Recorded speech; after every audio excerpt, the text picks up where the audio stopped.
ইন্নাল হামদা ওয়ান নিমাতা লাকা ওয়াল মুলক। আসসালামু আলাইকুম ওয়া রাহমাতুল্লাহি ওয়া বারাকাতুহু। মুসলিমগণ, আজকে আমরা বিভিন্ন রকম নিজের কাজকর্মে ব্যস্ত, কিন্তু আরবের মাটির দিকে একটু খেয়াল করে দেখুন তো, কাবার মধ্যে আল্লাহ পাগল যারা, আল্লাহ ভীরু যারা কাবার চারপাশে ঘুরছেন আর বারবার একটা বাক্য পড়তেই রয়েছেন, সেটা হচ্ছে তালবিয়া। তো সেই তালবিয়াটা আরবি শব্দ, বাংলায় কি মানে আমি সরাসরি আপনাদের বাংলায় শোনাচ্ছি, তারপর আরবিতে শোনাবো ইনশাআল্লাহ। তো আপনারা শুনুন।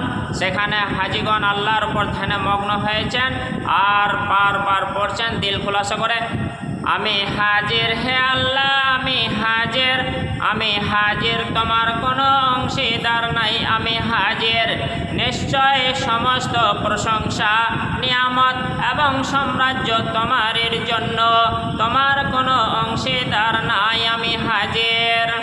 এটাই অর্থাৎ আরবিতে এটা তালবিয়াটা হচ্ছে লাব্বাইক আল্লাহুম্মা লাব্বাইক, আমি হাজির হে আল্লাহ, আমি হাজির, লাব্বাইক লা শারীকা লাকা লাব্বাইক, আমি হাজির, তোমার কোনো অংশীদার নাই, আমি হাজির, ইন্নাল হামদা ওয়ান নিমাতা লাকা ওয়াল মুলক, নিশ্চয় সমস্ত প্রশংসা, নিয়ামত এবং সাম্রাজ্য তোমারের জন্য, লা শারীকা লাক, আর তোমার কোনো অংশীদার নাই।